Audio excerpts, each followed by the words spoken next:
അസ്സലാമു അലൈക്കും. എല്ലാവർക്കും മിനൂസ് വേൾഡിലേക്ക് ഒരിക്കൽ കൂടി സ്വാഗതം.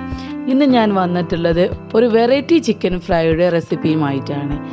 ഇത് വളരെ എളുപ്പത്തിൽ വളരെ കുറഞ്ഞ ഇൻഗ്രീഡിയൻസ് വെച്ചിട്ട് മാത്രം ചെയ്തെടുക്കാൻ പറ്റും. ടേസ്റ്റ് ആണെങ്കിലോ പറയാതെ വയ്യ, അടിപൊളി എന്ന് തന്നെ പറയാം. അപ്പോൾ നമുക്ക് ഇൻഗ്രീഡിയൻസ് എന്തൊക്കെയാണെന്നുള്ളത് നോക്കാം. വീഡിയോയിലോട്ട് പോകുന്നതിന് മുന്നായിട്ട് എൻ്റെ ചാനൽ ആരെങ്കിലും സബ്സ്ക്രൈബ് ചെയ്യാത്തവരുണ്ടെങ്കിൽ ആ സബ്സ്ക്രൈബ് ഒന്ന് ചെയ്തേക്കണേ. അതോടൊപ്പം തന്നെ ആ ബെല്ലൈക്കനും കൂടി ഒന്ന് അമർത്തണം. അങ്ങനെയാണെങ്കിൽ ഞാൻ ഇടുന്ന റെസിപ്പിയുടെ നോട്ടിഫിക്കേഷനൊക്കെ നിങ്ങൾക്ക് ലഭിക്കും. അപ്പോൾ നമുക്ക് ഇൻഗ്രീഡിയൻസ് എന്തൊക്കെയാണെന്നുള്ളത് നോക്കാം.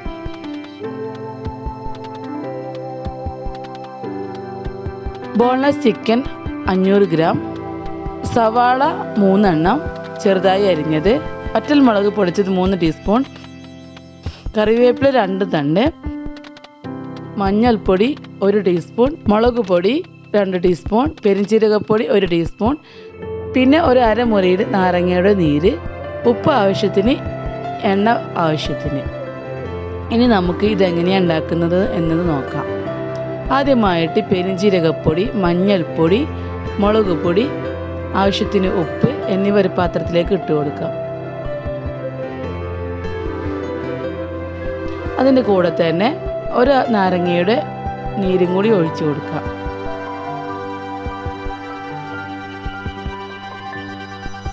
ഇനി നമ്മളെടുത്ത് വെച്ചിട്ടുള്ള ചിക്കൻ ഇതിലോട്ട് ഇട്ട് കൊടുത്തിട്ട് നമുക്ക് മിക്സ് ചെയ്തെടുക്കാം.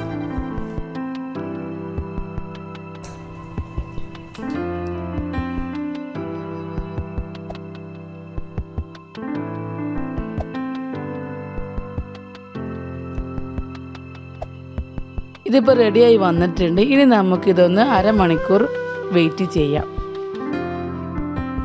ഇനി ഒരു ഫ്രൈ പാൻ എടുത്തിട്ട് അതിലേക്ക് ആവശ്യത്തിന് എണ്ണ ഒഴിച്ചിട്ട് ഈ ചിക്കൻ ഒന്ന് ഫ്രൈ ചെയ്തെടുക്കാം. ചിക്കൻ ഫ്രൈ ചെയ്യുമ്പോൾ പ്രത്യേകം ശ്രദ്ധിക്കേണ്ട ഒരു കാര്യം എന്താണെന്ന് വെച്ചാൽ അധികം ഡീപ് ഫ്രൈ ആവരുത്. നമ്മളുണ്ടല്ലോ എണ്ണ ഒഴിച്ചിട്ട് നല്ലോണം ഫ്രൈ ചെയ്തെടുക്കുന്നത്, അതുപോലെ ആവരുത്. ഒരു മീഡിയം വേവ് മതി. എന്നാൽ നല്ലോണം വേവരുത് എന്നല്ല പറയുന്നത്. നമുക്ക് ഇങ്ങനെ നല്ല ഡീപ് ഫ്രൈ ആയി കഴിഞ്ഞാൽ അത് കഴിക്കാനും അതിൻ്റെ ടേസ്റ്റേ മാറിപ്പോവും. അതുകൊണ്ടാണ് പറയുന്നത്. അതൊന്ന് ശ്രദ്ധിച്ചാൽ നന്നായിരിക്കും എല്ലാവരും.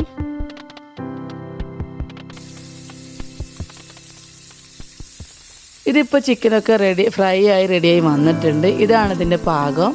ഇതാഇപ്പോൾ കണ്ടോ, ഇതാണ് ഇതിൻ്റെ പാകം. ഇനി നമുക്ക് ഇതൊരു വേറൊരു പാത്രത്തിലേക്ക് മാറ്റാം.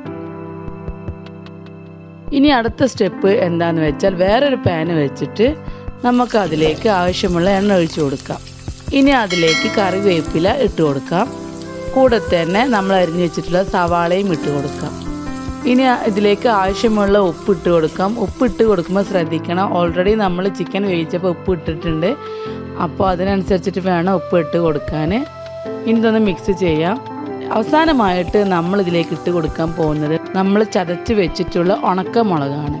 ഈ ചിക്കനിൽ ഏറ്റവും ഹൈലൈറ്റ് ആയിട്ട് നിൽക്കുന്നത് ഈ ഒരു മുളകിൻ്റെ ഫ്ലേവറാണ്. അപ്പോൾ ഇതെല്ലാം കൂടെ നമുക്കൊന്ന് മിക്സ് ചെയ്തെടുക്കാം. വേറെ മസാലകളൊന്നും നമ്മൾ ഉപയോഗിച്ചിട്ടില്ല. ഇനി ഇതിലോട്ട് നമ്മൾ ഫ്രൈ ചെയ്ത് വെച്ചിട്ടുള്ള ഈ ചിക്കൻ കൂടെ ഒന്നിട്ടിട്ട് നല്ലോണം മിക്സ് ചെയ്തെടുക്കാം. ഇനി ചെറിയൊരു ഫ്ലെയിമിൽ ഇങ്ങനെ കിടന്നിട്ട് ഒരു 10-15 മിനിറ്റോളം നമുക്കിതൊന്ന് ഇങ്ങനെ വറുത്തെടുക്കാം. ഈ മസാലകളും എല്ലാം ഇതിൻ്റെ കൂടെ ഒന്ന് പിടിക്കുന്നത് വരെ ഈ മുളകിൻ്റെ ടേസ്റ്റും നമ്മുടെ സവാളയുടെ ടേസ്റ്റും എല്ലാം കൂടെ ഈ ചിക്കനിലോട്ടൊന്ന് പിടിക്കുന്നത് വരെ നമ്മൾ ചെറിയൊരു ഫ്ലെയിമിൽ ഇട്ടാൽ മതി. അത് പ്രത്യേകം ശ്രദ്ധിക്കണം, ഹൈ ഫ്ലെയിമിൽ ഇടരുത്. ഇപ്പോൾ നമ്മളുടെ ചിക്കൻ ഫ്രൈ റെഡിയായി വന്നിട്ടുണ്ട്. ഇതൊരു വെറൈറ്റി ചിക്കൻ ഫ്രൈ ആണ്. തീർച്ചയായും നിങ്ങൾക്ക് എല്ലാവർക്കും ഇഷ്ടപ്പെടും. ഇത് നമുക്ക് അപ്പത്തിൻ്റെ കൂടെയോ ചപ്പാത്തിൻ്റെ കൂടെയോ എന്തിൻ്റെ കൂടെയും സൈഡ് ഡിഷായിട്ടോ മെയിൻ ഡിഷായിട്ടോ ഒക്കെ കഴിക്കാവുന്നതാണ്. മുളകിൻ്റെ അളവ് വേണമെങ്കിൽ നിങ്ങൾക്ക് കുട്ടികൾക്കൊക്കെ കൊടുക്കുന്നതാണെങ്കിൽ കുറയ്ക്കൊക്കെ ചെയ്യാം.